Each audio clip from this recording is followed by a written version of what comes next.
Aydım Saadak'ta näme diýeceğimi bilemzok. Ne dutar gördük, ne de bagşy. Yaşar Bayramyň ýesi Söhbet Anamradov. Biz Söhbeti neje bolan dip tanýas.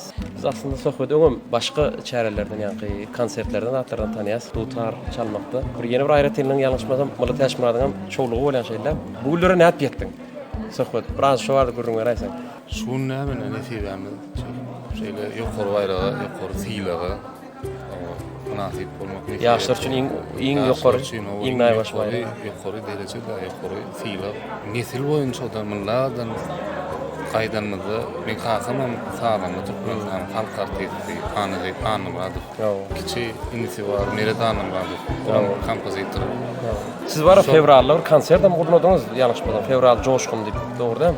Hawa, fevral. Şonda da dutar soňatyny bir ýeli döwre aplaşdyrmam görkezmek başardyňyz şonda. Bir ýeli şona görüp gelýäs biz.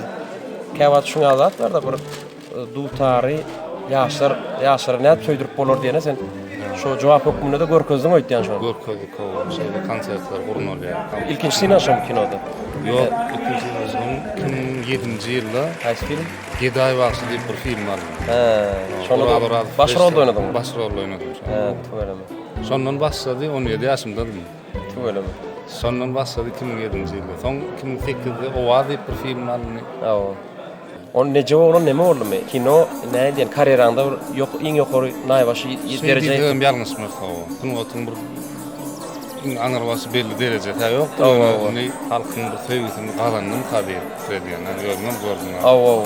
2011-nji ýylda Mollun epet, hatda film Mollun epet, Şahyryň ömrüni bir ömür derejeli görkezýän bir film barlyk, çeper film. Köçede zat seni görseler adyň bilmän neje bolan zat diýenler bolar. Tanıyanlarım var. 2014'de Mahmuly çeper film aldı. Radurasın. Olam ruhlu kan söýüp galanyň filmden biri boldy. Ondan soňra 2019-njy ýylda ýa-ni geçen ahyrynda dekabr aýynda çykdy. Bizim sen sunuwatyňa tomaşa edeli, diňläli, lezzet alary. Sag ol. Köp sag ol. Minnetler, sag ol.